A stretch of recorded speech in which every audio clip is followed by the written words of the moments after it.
પ્રધાનમંત્રી પાક વીમા યોજના અંતર્ગત વધુ પ્રીમિયમ વસૂલવા અંગે હાઈકોર્ટમાં અરજી. ધારાસભ્ય હર્ષદ રીબડિયાની ફાવે તેમ પ્રીમિયમ વસૂલવાની રજૂઆત. રાજ્ય સરકારે જાહેર કરેલી શ્રવણ યોજનાનો 1 મે થી થશે અમલ. 60 વર્ષથી વધુ ઉંમરના વૃદ્ધોનો મળશે લાભ. સુરેન્દ્રનગરમાં વૈજ્ઞાનિકોને મળેલી ISIS ધમકીમાં ચોંકાવનારો ખુલાસો. પબ્લિસિટી માટે ખુદ તરકટ રચ્યો હોવાનો પર્દાફાશ. સાબરકાંઠામાંથી ઝડપાઈ 59 લાખ રૂપિયાની જૂની નોટ. 3 શખ્સની અટકાયત. એસીપી રીમા મુનશીને હાલ રાહત. રીમા મુનશીને હટાવવા સામે હાઈકોર્ટે આપ્યો વચગાળાનો સ્ટે. ગુજરાતી સાથે દેશભરમાં બાહુબલી 2 ની ધૂમ. કટપાએ બાહુબલીને કેમ માર્યો, ખુલ્યું રહસ્ય.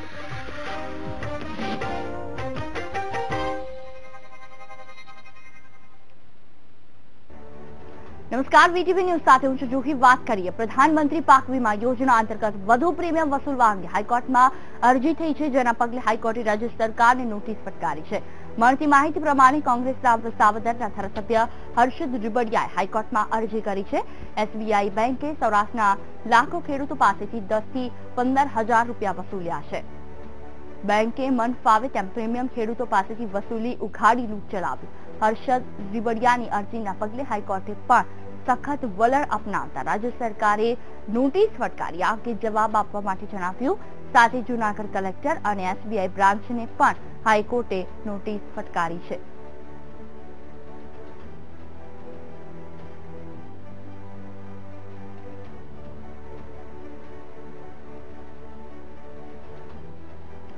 આગામી 1 મે થી શ્રવણ યોજનાનો પ્રારંભ કરવામાં આવશે. મુખ્યમંત્રી વિજય રૂપાણી અને નાયબ મુખ્યમંત્રી નીતિન પટેલ દ્વારા આ યોજનાને ખુલ્લી મૂકવામાં આવશે. આ યાત્રામાં 60 વર્ષથી વધુ ઉંમરના વૃદ્ધોને સરકાર દ્વારા 2 રાત્રિ અને 3 દિવસની સહાય આપવામાં આવશે. પરંતુ આ યાત્રામાં ઓછામાં ઓછા 45 લોકોનો સમૂહ હોવો જરૂરી છે અને જો યાત્રા ખાનગી બસની કરવામાં આવશે તો સરકાર દ્વારા આ યાત્રાનું અડધું ભાડું ચૂકવવામાં આવશે. આ વિશે વધુ વાતચીત કરવા માટે હિતુલ પારેખ ફોન લાઈન પર જોડાશે. હિતુલ, વાત કરવામાં આવે તો જે રીતે સરકાર દ્વારા જાહેરાત કરવામાં આવી છે યાત્રાને લઈને, વૃદ્ધોની યાત્રાને લઈને ખાસ કઈ કઈ જાહેરાતો કરવામાં આવી છે, તેમાં શેનો સમાવેશ થાય છે? ખાસ કરીને જણાવી દઉં કે રાજ્ય સરકારે આ વખતેના જે બજેટ રજૂ કર્યું છે, બજેટમાં જ આ જોગવાઈ હતી અને હવે આ જોગવાઈનું અમલીકરણ છે એ 1 મે થી કરવા જઈ રહ્યા છે. અને 60 વર્ષ કે તેથી વધુ વયના આર્થિક રીતે સક્ષમ ન હોય તેવા વૃદ્ધોને પવિત્ર યાત્રાધામોના સમૂહમાં યાત્રા કરાવવા નો રાજ્ય સરકારનો નિર્ણય છે. અને આ નિર્ણય અંતર્ગત સ્વાભાવિક છે કે અનેક તીર્થધામો શ્રવણ તીર્થધામ યોજના અંતર્ગત તેઓને ગુજરાતના સોમનાથ, અંબાજી, પાવાગઢ જેવા યાત્રાધામોમાં ST નિગમની અને ખાનગી લક્ઝરી બસ દ્વારા સાંકળીને સમગ્ર પ્રોજેક્ટ હાથ ધરવામાં આવશે. 45 કે તેથી વધુ સિનિયર સિટીઝન ના સમૂહને આમાં લઈ જવામાં આવશે. આ પ્રકારની વાત થઈ છે અને નિર્ધારિત ભાડામાં 50% સુધીની આર્થિક રાહત પણ આપવામાં આવશે. જી, તમામ જાણકારી બદલ આભાર હિતલ.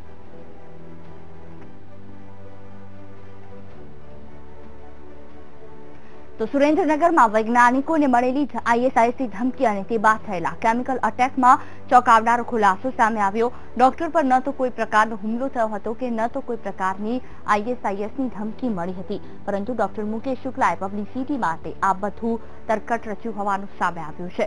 28 વર્ષથી HIV તથા અન્ય રોગોની દવા પર સંશોધન કરી રહેલા મુકેશ શુક્લાની કોઈએ ખાસ નોંધ ન લેતા તેમણે પ્રસિદ્ધિ માટે આ તરકટ કર્યું હતું.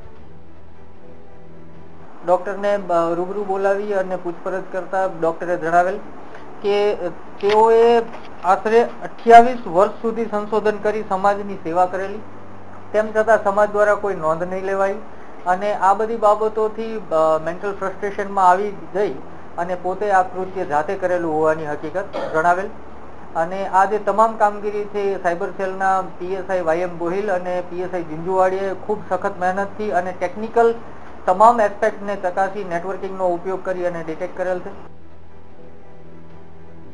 ક્રાઇમ બ્રાન્ચની તપાસમાં ખુલ્યું છે કે વૈજ્ઞાનિક પર છાંટવામાં આવેલો પદાર્થ કોઈ જ્વલનશીલ ન હતો, પરંતુ સેલ્ફ ડિફેન્સ માટે મળતો સ્પ્રે હતો, જેને 6 માર્ચના રોજ આલ્ફા 1 વોલના હાઇપર સિટીમાંથી ખરીદ્યો હતો. ISISનો ધમકી ભર્યો પત્ર પણ તેણે જાતે જ લખ્યો હતો. લેટર પહેલા તેણે અંગ્રેજીમાં લખી મિત્રને અરબી ભાષામાં ટ્રાન્સલેટ કરવા માટે આપ્યો હતો, જે પત્રમાં ક્રાઇમ બ્રાન્ચને ભૂલો જણાતા સમગ્ર ઘટનાનો ખુલાસો થયો. મહત્વનું છે કે સુરેન્દ્રનગરના 80 ફૂટ રોડ પર રહેતા વૈજ્ઞાનિક પર 21 એપ્રિલના રોજ મોડી સાંજે ક્લિનિક પરથી ઘરે જતા સમયે હુમલો થયાની ફરિયાદ નોંધાઈ હતી.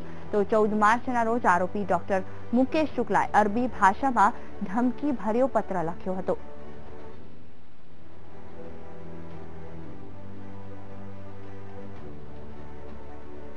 આ કામના ફરિયાદીએ પોતે વૈજ્ઞાનિક છું અને પોતે એડ્સ HIV નું સંશોધન કરે છે અને પોતાની પેટન્ટ અમેરિકાએ ખરીદેલી છે. એવી રીતે વધુ આગળ આવવા માટેનો આ એક ઉપજાવી કાઢેલો બનાવ પ્રસ્થાપિત કરેલો, જેની તપાસ હાલમાં ચાલી રહેલી છે અને હવે જે તપાસ થાય છે એ પ્રમાણે હવે કાયદાકીય પ્રક્રિયા પ્રમાણે આગળ જે કાર્યવાહી થતી હશે એ પ્રમાણે અમે આગળની કાર્યવાહી. ગુજરાત પોલીસ વિભાગના એસીપી રીમા મુનશીને હાઈકોર્ટ દ્વારા મોટી રાહત મળી છે. રીમા મુનશીને હટાવવા મામલે હાઈકોર્ટે વચગાળાનો સ્ટે આપ્યો. મળતી માહિતી અનુસાર સિંગલ જજના આદેશને ખંડપીઠ સમક્ષ પડકારાયો હતો, પરંતુ હાઈકોર્ટની ખંડપીઠે યથાવત સ્થિતિ જાળવી રાખવા માટે આદેશ આપ્યો.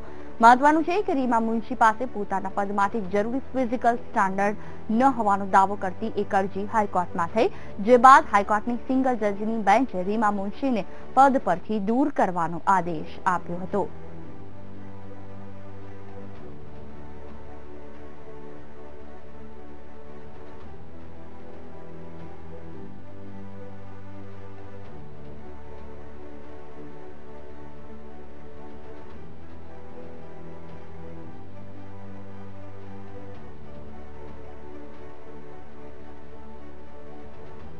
સુરત નવી હોસ્પિટલમાં 2 ડ્રાઈવર જાહેરમાં બાખડી પડ્યા.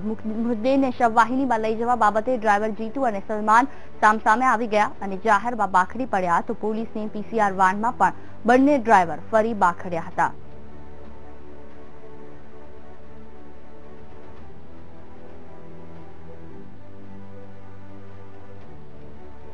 વલસાડના તીથલ દરિયા કિનારે પરિવાર દરિયાની મજા માણી રહ્યો હતો. એ દરમિયાન અચાનક જ એક પ્રચંડ મોજો આવતા પિતા પુત્રી તણાયા હતા. જોકે સ્થાનિકોની મદદથી પિતા પુત્રીને બહાર કાઢવામાં આવ્યા હતા અને તાત્કાલિક સારવાર માટે હોસ્પિટલ ખસેડવામાં આવ્યા, જ્યાં સારવાર દરમિયાન પિતાનું મોત થઈ ગયું, જ્યારે તેની પુત્રી હાલ સારવાર હેઠળ છે. મહત્વનું છે કે સ્થાનિક લોકોએ ડૂબતા પિતા પુત્રીને બચાવવા માટે કામગીરી હાથ ધરી હતી, જે લાઈવ વિડીયો હાલ સોશિયલ મીડિયામાં વાયરલ થયો છે. ઉલ્લેખનીય છે કે વેકેશન શરૂ થતાં જ મોટી સંખ્યામાં લોકો અહીં આવે છે અને આ દરિયામાં નાહવા માટે જાય છે. ત્યારે નાની દમણ રહેતા શકીલ યુસુફ પટેલ પણ પોતાના પરિવાર સાથે વલસાડના તીથલ દરિયા કિનારે ફરવા માટે આવ્યા હતા અને દરિયા કિનારે પરિવાર સાથે મોજ માણી રહ્યા હતા. તે દરમિયાન આ ઘટના બની. જોકે આ દરિયા કિનારે આ પ્રકારની ઘટનાઓ અવારનવાર બને છે, તેથી તંત્ર દ્વારા તાત્કાલિક રાહત બચાવ માટે કોઈ વ્યવસ્થા ઊભી કરવામાં આવે તેવી માંગ ઉઠી છે.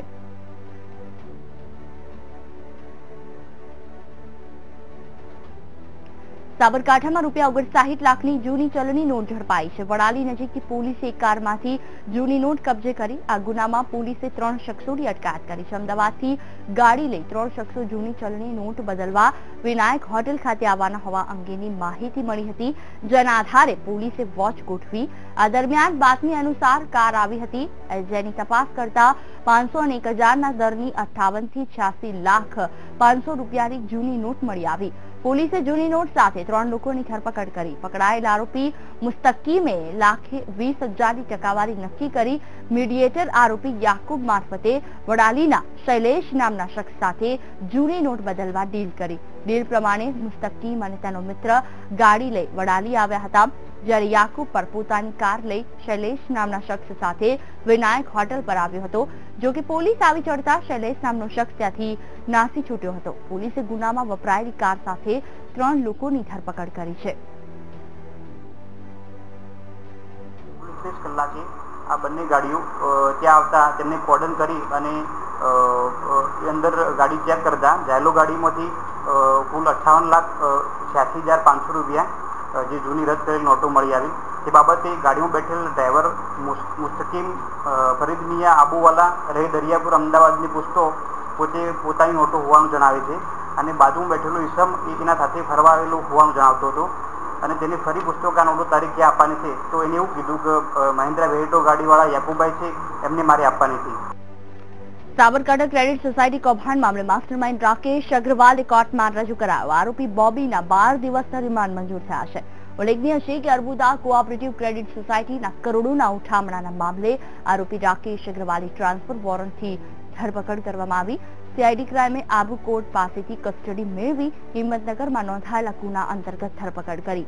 મહત્વનું છે કે માઉન્ટ આબુમાં અર્બુદા ક્રેડિટ સોસાયટીના નામની દક્ષિણ રાજસ્થાન તેમજ ઉત્તર અને મધ્ય ગુજરાતમાં 50થી વધુ હાટડીઓ ખોલી હતી, જેમાં અંદાજે 100 થી 200 કરોડોનું ઉઘરાણું કર્યા બાદ રાકેશ અગ્રવાલ ફરાર થઈ ગયો.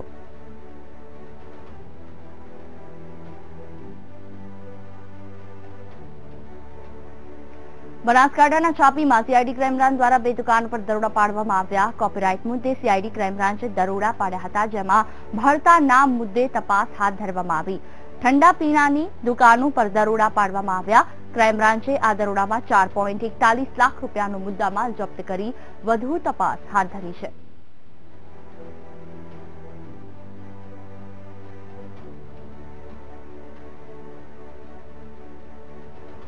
સુરતના નાકોડા લિમિટેડના 2100 કરોડની લોન કૌભાંડ મામલે સંચાલકોએ BIFRનો લાભ લેવા અનેક લેણદારોને પણ છેતર્યા હતા. હપ્તા અને વ્યાજ માફી માટે આ ખેલ કરવામાં આવ્યો હતો.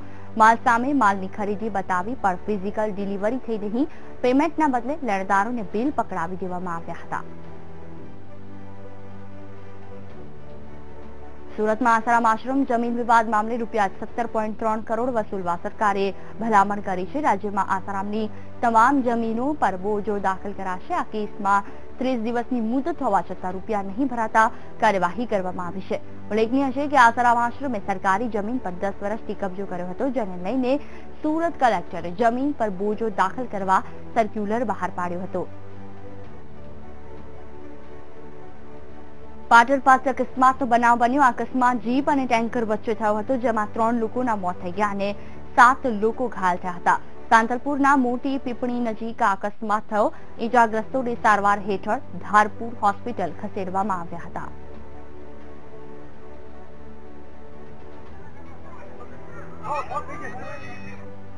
વડોદરાના બિલ ગામમાં તળાવમાં ડૂબી જતા એક યુવાનનું મોત થઈ ગયું. બિલના મડી ફળિયામાં રહેતો નગીન બારિયા પશુઓને ચરાવવાનું કામ કરતો હતો. સવારે ભેંસો ચરાવવા ગયેલા નગીનનો પગ અચાનક લપસી જતા તે તળાવમાં પડી ગયો. બનાવની જાણ થતા ફાયર બ્રિગેડની ટીમ ઘટનાસ્થળ પર પહોંચી હતી. આખરે ભારે જહેમત બાદ યુવકનો મૃતદેહ મળી આવ્યો.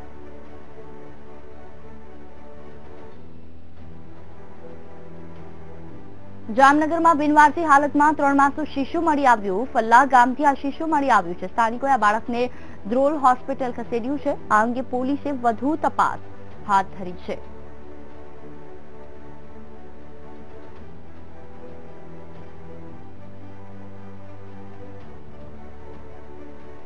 વિવાદિત ધર્મગુરુ રાધેમાં દમણની મુલાકાતે પહોંચ્યા. ત્યારે રાધેમાં દમણના કંઠેશ્વર મહાદેવ મંદિરની મુલાકાતે પહોંચ્યા અને મંદિરની મુલાકાત લીધી. તો મંદિરમાં રાધે કૃષ્ણની મૂર્તિ સામે રાધેમાએ ડાન્સ કર્યો હતો. મંદિરમાં જે ભજનની ધૂન ચાલી રહી હતી તે ધૂન પર ડાન્સ કર્યો હતો, જે વિડીયો હાલ સોશિયલ મીડિયામાં વાયરલ થયો. पैर थिरकने क्या होते हैं? जब पैर थिरकने के what do you mean? Radha नाची, मीरा नाची, तो जब विभूतियां नाचती हैं तो क्या उनको आप पैर थिरकने कहेंगे? व्हाट डू यू मीन पैर थिरकना? नृत्य है ये. तुम इसमें कोई विवाद नहीं है ऐसा? नहीं, तुम लोग कैसे सवाल पूछते हो? जानबूझ के ऐसा आपको विवाद में लाया जाता है, ऐसा मानते हैं आप? I don't know. अगर तुम्हारी घर वाली नाचते तो क्या तुम उनको ठुमका कहते? मैं माँ हूँ, मेरे बच्चों को पसंद है, तो मैं भगवान के आगे नाचती हूँ. मैं किसी इंसान के आगे तो नहीं नाचती ना कभी. I don't care. मेरे भक्तों को पसंद है, मेरे बच्चों को पसंद है. मैं 2 बच्चों की माँ हूँ, तो मेरे बच्चों को पसंद है तो मैं करती हूँ. અમદાવાદના શેલા ગામ પાસે આવેલી શાંતિ એશિયાટિક સ્કૂલમાં વાલીઓએ દેખાવો કર્યા. શાંતિ સ્કૂલના સંચાલકો દ્વારા વાલીઓને વિવિધ પ્રકારના ખર્ચાઓ દર્શાવીને ખુલ્લેઆમ ઉઘરાણી કરવામાં આવી રહી છે તેવા વાલીઓએ આક્ષેપ કર્યા. શાંતિ એશિયાટિક સ્કૂલના સંચાલકોએ સરકારના ફી સ્ટ્રક્ચરને પણ ઘોડીને પી ગયા છે. સરકારનો કોઈ ભય ન હોય તેવી રીતે તેઓ જૂની ફીસ વસૂલી રહ્યા છે. આ સિવાય સ્કૂલ દ્વારા કોઈ પણ પ્રકારની સુવિધાઓ બાળકોને આપવામાં નથી આવતી તેવા પણ આક્ષેપ કરવામાં આવ્યા. ઉલ્લેખનીય છે કે વાલીઓને એકઠા થઈને ચોથી વાર રજૂઆત કરવા માટે સ્કૂલ પર પહોંચ્યા ત્યારે તેઓને સ્કૂલની અંદર પ્રવેશ આપવામાં આવ્યો નહોતો અને સ્કૂલની અંદરથી તાળું મારી દેવામાં આવ્યું હતું. હવે આ અમારું છે ને ચોથી વખત અમે અહીંયા આવીને આ રીતે ઊભા છીએ અને અમે લીગલી એમને છે ને રિક્વેસ્ટ લેટર આપીએ છીએ. અમારી પાસે 4 લેટર્સ છે વિથ ધ ડિફરન્ટ રિક્વેસ્ટ અને એમને એકનોલેજ કર્યું છે. ટ્રસ્ટી જોડે વાત થઈ, ટ્રસ્ટીએ અમને આશ્વાસન આપ્યું હતું કે અમે કંઈ કરીશું, પણ હજી સુધી એમની તરફથી અમને કોન્ક્રીટ કંઈ ઇન્ફોર્મેશન પ્રોવાઈડ થઈ નથી.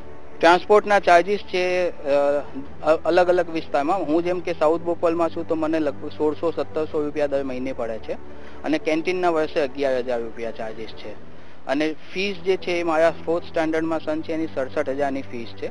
એટલે એનું ક્વાર્ટરલી જે પણ આવતું હોય છે એ પ્રમાણે અમને ભરવામાં કહેવામાં આવે છે. જૂનું સ્ટ્રક્ચર્સ પ્રમાણે જે હોય એ એવું કહે છે કે તમને પાછા આપીશું પણ તમે આપો નવા સ્ટ્રક્ચર્સ પ્રમાણે. અમદાવાદમાં ગુજરાતમાં બીએસએનએલ કર્મચારીઓ દ્વારા ધરણા યોજાયા. અમદાવાદ સીજી રોડ પર આવેલી બીએસએનએલની મુખ્ય ઓફિસ ખાતે કર્મચારીઓએ ધરણા કર્યા. કર્મચારીઓ દ્વારા પ્રમોશન અને પેન્શનની માંગણી કરવામાં આવી હતી. છેલ્લા 4 દિવસથી કર્મચારીઓ દ્વારા ધરણા કરવામાં આવી રહ્યા છે. આજે સરકારના અધિકારી અને યુનિયન વચ્ચે બેઠક યોજવામાં આવી હતી જેમાં સારા અણસાર જોવા મળ્યા, પરંતુ કર્મચારી યુનિયને સાફ કહી દીધું હતું કે જ્યાં સુધી સરકાર અમારી માંગ पूरी नहीं करे ત્યાં સુધી આ હડતાળ અચોક્કસ મુદત સુધી ચાલુ રહેશે. ये हमारी डिमांड्स नहीं है, ये हमारी राइट्स है जो कि पिछले 10 साल से पेंडिंग है और उस पे बीएसएनएल का जो टॉप मैनेजमेंट है कोई डिसीजन नहीं ले रहा. तो अंत में ये एजिटेशन का रास्ता हमने चुना है. डिमांड्स ये है स्टैंडर्डाइजेशन ऑफ पे स्केल का सबसे पहला मुद्दा ये है. હજુ અમારો પ્રોગ્રામ ઓલરેડી 1 તારીખે રિલે હંગર સ્ટ્રાઇક અને વર્ક ટુ રૂલ છે. એના પછી 10 તારીખ પછી 10 તારીખ સુધી જો આમાં કોઈ નક્કર પરિણામ અથવા કોઈ પ્રોગ્રેસ નહીં દેખાય તો એને અમે આગળ વધુ જ્વલંત પ્રોગ્રામ અમે આપીશું. દિલ્હીમાં ભાજપના સાંસદ કેસી પટેલ ઉપર દુષ્કર્મના મામલે થયેલી ફરિયાદના મામલે ભાજપ પ્રદેશ પ્રમુખ જીતુ વાઘાણીએ જણાવ્યું કે કાયદો કાયદાનું કામ કરશે, અમને ન્યાય પ્રક્રિયા પર પૂરો વિશ્વાસ છે. ઉલ્લેખનીય છે કે વલસાડના ભાજપના સાંસદ કેસી પટેલ પર દિલ્હીની એક મહિલાએ દુષ્કર્મનો આરોપ લગાવ્યો. મહિલા વકીલે સાંસદ પર આરોપ લગાવતા દિલ્હીની નીચલી અદાલતમાં ફરિયાદ દાખલ કરી છે.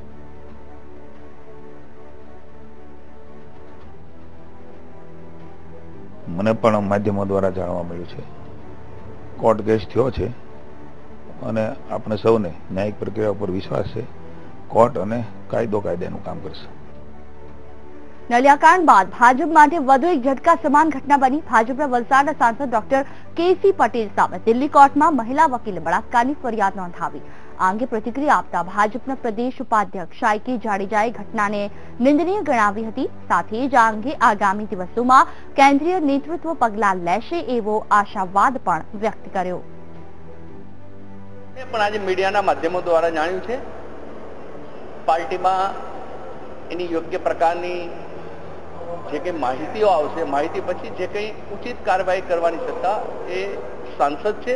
એટલે કેન્દ્રીય પાર્ટી ચોક્કસપણે જે કંઈ હશે એનો નિર્ણય અને કાર્યવાહી કરશે. જો કાર્યવાહી આ પ્રકારની કોઈ ઘટના ઘટી હોય તો એ નિંદનીય છે અને એના માટે થઈને ચોક્કસપણે જે કંઈ કેન્દ્રીય નેતૃત્વ છે હંમેશા કાર્યવાહીમાં કરતું હોય છે.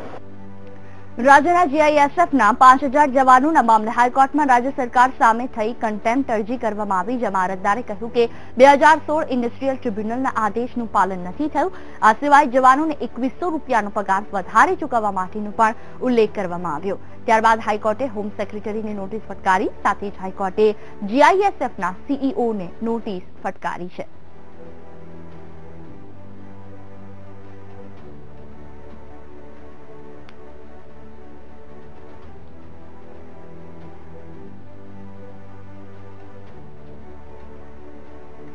ભાજપના રાષ્ટ્રીય અધ્યક્ષ અમિત શાહે મમતા બેનર્જીના ગઢમાં ગર્જના કર્યા બાદ હવે ગુજરાતમાં ગર્જના કરવા માટેનો એક્શન પ્લાન તૈયાર કરી દીધો. વર્ષ 2017ની વિધાનસભા ચૂંટણીમાં ભાજપનો ભગવો લહેરાય તે માટે તેમણે અત્યારથી જ બૂથ મેનેજમેન્ટ વધુ મજબૂત બનાવવા માટે પ્રયાસો તેજ કર્યા. આદિવાસી સીટો મેળવવા ભાજપની કવાયત. અમિત શાહ આવશે ગુજરાત. આદિવાસી વિસ્તારની લેશે મુલાકાત. આવનારી ગુજરાત વિધાનસભા ચૂંટણીને લઈ ભાજપે કવાયત શરૂ કરી દીધી છે. ખાસ કરીને આદિવાસી સીટો મેળવવા માટે ભાજપ મથી રહ્યું છે. આગામી સમયમાં અમિત શાહ ગુજરાત આવી રહ્યા છે ત્યારે કેન્દ્રના વિસ્તારક તરીકે તેઓ ગુજરાતમાં 3 દિવસ રોકાશે અને આદિવાસી વિસ્તારોની મુલાકાત લેશે. વિસ્તારક તરીકે તેઓ બૂથ લેવલ સુધી જશે. એટલે આદિવાસી વિસ્તારના ગુજરાતના ખૂણા ઉપરના આદિવાસી વિસ્તારોના ગામડાઓની અંદર એ 3 દિવસ સુધી વિવિધ બૂથોમાં જઈને એ પોતે પણ એક કાર્યકર્તા કરે પ્રકારની કાર્યવાહી, બૂથ વિસ્તારની કાર્યવાહી, સંગઠન માટેની કાર્યવાહી એ રાષ્ટ્રીય અધ્યક્ષ કરવાના છે. આમ તો ગુજરાતમાં આદિવાસી વિસ્તારો પર હંમેશા કોંગ્રેસનો દબદબો રહ્યો છે. ભૂતકાળ પર એક નજર કરીએ તો વર્ષ 2007ની વિધાનસભા ચૂંટણીમાં કુલ 26 આદિવાસી સીટ હતી, જેમાંથી 11 સીટ ભાજપને મળી હતી અને કોંગ્રેસને 14 સીટ મળી હતી, જ્યારે 1 સીટ જેડીયુને મળી હતી. વર્ષ 2012માં કુલ 27 આદિવાસી સીટ હતી, જેમાંથી 15 સીટ કોંગ્રેસને મળી હતી, જ્યારે ભાજપને માત્ર 11 સીટ મળી હતી. કોંગ્રેસની પકડ ઢીલી કરવા ભાજપ સતત કાર્યક્રમો કરી રહી છે. ખુદ પ્રધાનમંત્રી મોદી પણ અનેકવાર આદિવાસી પ્રભાવિત વિસ્તારોમાં કાર્યક્રમો કરી ચૂક્યા છે. ત્યારે આદિવાસી યાત્રા કાઢવામાં નિષ્ફળ રહેલી કોંગ્રેસ તેના ગઢ ગણાતા વિસ્તાર પર પકડ જાળવી રાખે છે કે ભાજપ તેના લક્ષ્યાંક સુધી પહોંચવામાં સફળ રહેશે તે જોવું રહ્યું. કેમેરામેન નરેશ બુટિયા સાથે મેહુલ દેસાઈ, BTV ન્યૂઝ, અમદાવાદ. વાત કરીએ આગળ ખેડબ્રહ્મા વિધાનસભા બેઠક ઉપર છેલ્લી 2 ટર્મથી કોંગ્રેસનો દબદબો રહ્યો. હાલ ખેડબ્રહ્મા વિધાનસભા બેઠક પર ધારાસભ્ય તરીકે કોંગ્રેસ અશ્વિન કોટવાલ છે. શું છે અશ્વિન કોટવાલની ધારાસભ્ય તરીકેની કામગીરી? તપાસીએ VTV અભિયાન MLA રિપોર્ટ કાર્ડમાં.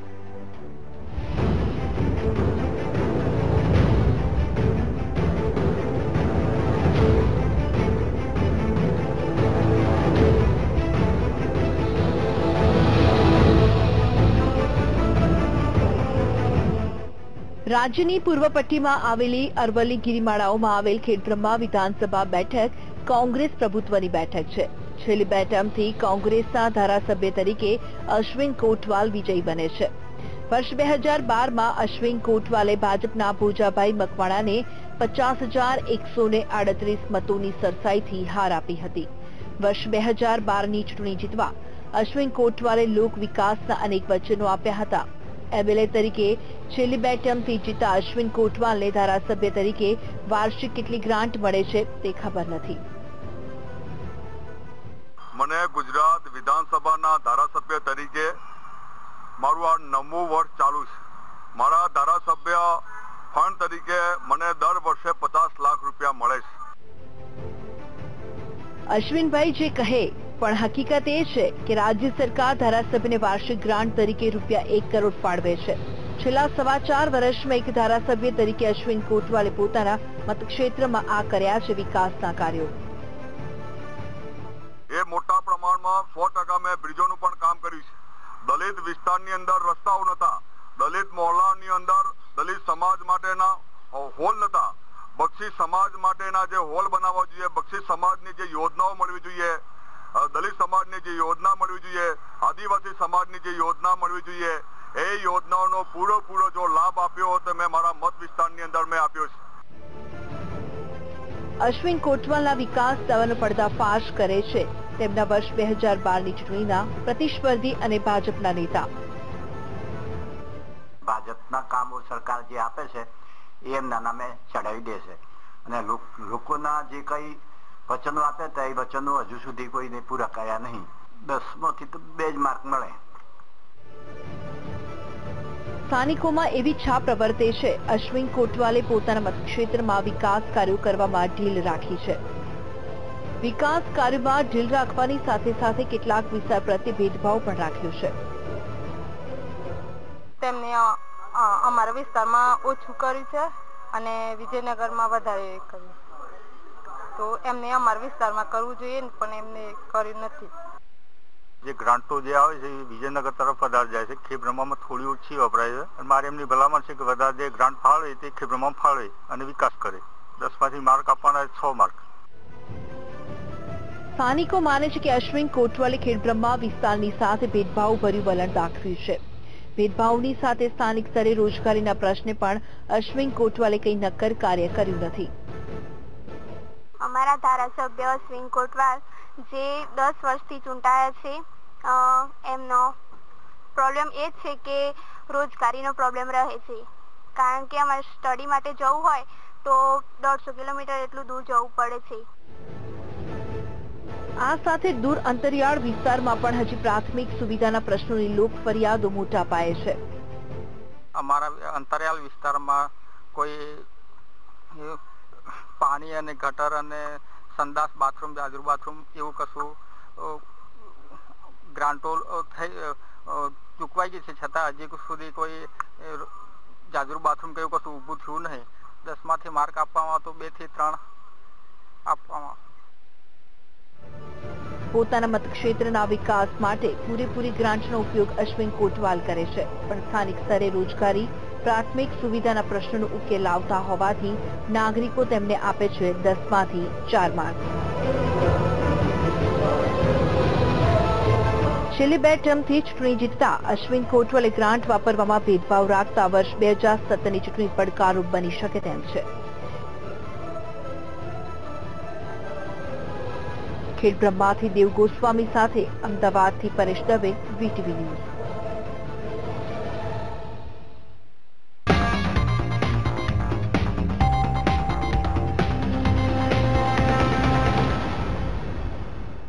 આ પ્રોગ્રામ